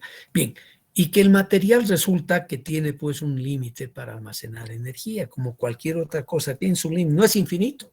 Eso hay que considerar muy bien, no hay crecimiento infinito, no hay fenómenos infinitos, tiene un cierto límite. Es como el volumen de un vaso de agua, de un vaso, que tiene su volumen definido, se acabó. Usted va echando agua y resulta que llega un momento en que se llenó el vaso y cualquier cosa incrementa, rebalsa, ¿no es verdad? Llegó a su capacidad de almacenamiento. Aquí en el caso de los sólidos, cuando llega a ese límite, no es que, como no puede almacenar más energía, porque ya no tiene capacidad de energía, simplemente libera súbitamente toda esa energía. Y eso es lo que nos causa los grandes sismos remotos. Hace poco hemos escuchado, hace un par de días, 3, 4 días, ¿no es verdad?, que ha habido un sismo tremendo muy cerca de Acapulco, que está por acá, ¿no es verdad? Y con una magnitud grande, 7,1. Y hace poco hemos escuchado, bueno, el 2010 fue cuando hubo el gran terremoto de Haití, que hasta ahorita se puede sobreponer a Haití, lamentablemente, y encima vino otra catástrofe más tremenda, otro sismo encima, ¿no es verdad? Y además el huracán y qué sé yo. Actualmente les comunico, les digo que nuestro director de carrera, que es un gran especialista en desastres y en resiliencias y qué sé yo, está ahorita en Haití. Miguel Méndez está trabajando en Haití, ha ido a colaborar a hacer el plan de reconstrucción, a redactar, a ver, a hacer el análisis de lo que ha ocurrido aquí en Haití hace poco y a poner a punto el plan de salvataje, ¿no? Por la hace un destrozo tremendo, destrozado todo con sismo y con un huracán violento más, una desgracia, ¿no? Hemos tenido hace poco ese, y aquí está Haití, ¿la verdad? Está en el contacto de las placas, ¿de acuerdo? Aquí tengo la placa del Caribe, ¿no? Aquí tengo la otra placa del continente americano, por aquí tenemos, ¿se acuerdan que el 1906, un gran terremoto en San Francisco que decidió muchas cosas, y se espera cualquier rato un terremoto de ese tipo también acá, ¿no? Bien, tenemos entonces definitivamente la deriva de las placas se están moviendo, y tenemos el caso, por ejemplo, de que la placa llamada arábica acá, la que da origen a la formación de los Himalayas, siguen derivando. Y esto estuvo aquí una vez aquí en el sur. Miren, aquí está hace unos 200 millones de años, aquí está lo que es la India actual. Está totalmente aquí en el sur. Se fue para allá. África se desprendió de Sudamérica y está en el lugar donde está ahora, ¿no es verdad? Y también se movió la placa continental que contiene ahora Sudamérica, ¿no? Donde se forma después aquí, entonces se forma el océano Atlántico. ¿De acuerdo? Bueno, y esta teoría de la deriva de placas ha sido plenamente y está demostrada porque se han analizado las rocas que corresponden a esta figura que, por ejemplo, ¿no?, que estarían en América y en el África. Y se ha analizado su consistencia, su magnetismo, porque cuando se solidifica la lava, finalmente queda registrado ese magnetismo, porque había un campo magnético en ese entonces, ¿no? Y las rocas que te encuentro aquí en Sudamérica, las que encuentro aquí en el África, son las mismas. Las mismas, y han sido datadas en la columna cronoestratigráfica como tal. O sea, la teoría de las placas, si bien fue una teoría inicialmente, sigue siendo teoría si quiere usted, pero cada vez con mayor confirmación. Y esto propuso toda esta teoría de la deriva de las placas un ingeniero austriaco, alemán-austriaco, creo que era austriaco, Alfred Wegener, en 1908, fue el que ya propuso. Y cuando hubo unos grandes terremotos en el Japón, la verdad aquí, Japón, que está también totalmente metido en 1923, si no me equivoco, es cuando se reúnen esos países que han sido dañados, damnificados por estos sismos, estas liberaciones súbitas de energía que causan tanto daño en la superficie y tantos cambios en la superficie, que se empiezan a hacer mediciones en el mundo entero, ¿no? Sobre sismicidades. Y es así como hemos empezado a reunir tanta información sobre los sismos en el mundo entero. Bueno, países más adelantados tecnológicamente y con más recursos económicos son los que han ido capitaneando esto, aunque nosotros también no nos quedamos atrás, ¿eh? Bolivia tiene un señor instituto, un observatorio del fenómeno sísmico, que es el San Calixto, fundado por los curas jesuitas, grandes científicos han tenido los jesuitas, de hace más de 100 años. San Calixto tiene mucha información de hace más de 100 años y es la referente en Bolivia. Cuando necesitemos algún dato, algunas cosas sobre el sismo, enseguida vamos a ver esto, hay que recurrir al Instituto, al Observatorio de San Calixto de los jesuitas. Los jesuitas, no se olvide que son los curas de negro, que son el cerebro negro de la Iglesia Católica también, ¿no? Son grandes pensadores y saben tanto de teología como de ciencias. Se tienen grandes ejemplos de filósofos y geólogos jesuitas, ¿no? Que han aportado mucho a la ciencia. Entonces aquí tenemos claramente, y está mucho mejor esta figurita, entonces, aquí tengo la subducción, ¿no es verdad? Y la subducción que va hasta México, ¿no? De toda esta placa, la placa de los Cocos, la placa de Nazca, que van a ser la causa también principal de la formación de la cordillera de aquí, de nuestra cordillera del altiplano, como tal. Esa figura es mucho más explícita que la anterior, porque me da aquí claramente los límites de las diferentes placas, ¿no es verdad? Bueno, la placa sudamericana no se acaba nomás aquí, donde está la costa, donde está el mar, no tiene su contacto con la placa africana, como tal, ¿no? Y bueno, y aquí tenemos la razón y la explicación de por qué tenemos los sismos como tal, ¿ya? Aquí puse una figura, no he puesto acá, después vamos a verla, ¿ya? Pero tenemos diferentes fenómenos. Uno de los fenómenos principales es la subducción que tenemos acá, ¿no? Aquí tenemos entonces la placa continental, o sea, la costra continental. Aquí vamos a tener el trench, o sea, la convergencia, el contacto entre las placas. Y aquí tengo evidentemente, la subducción, en este caso, la placa de Nazca para nosotros, ¿no es verdad? Aquí tengo la divergencia y el límite de las diferentes placas, donde hay una fuerza muy grande que las está empujando, las placas, ¿no? Y es la litosfera y la astenosfera que se está moviendo y donde evidentemente a veces hay roturas, fallas en la litosfera que hacen de que el material candente de la astenosfera ascienda y se formen aquí los volcanes, ¿no? Y no se olviden, nosotros en Bolivia tenemos hemos tenido una gran actividad volcánica hasta no hace muchos, 10.000, 15.000, 20.000 años, que se manifiesta todavía, se manifiesta lo que es ahora actualmente el sureste o suroeste de Bolivia y Potosí. Tenemos el imponente volcán apagado de Sajama. Aunque ahora tenemos en el mundo entero muchos otros componentes, volcanes que están activos, ¿no es verdad? Ok, Yo les voy a proponer que nos quedemos un ratito para tomar un cafecito, ¿les parece? ¿Están de acuerdo? Claro, Doc.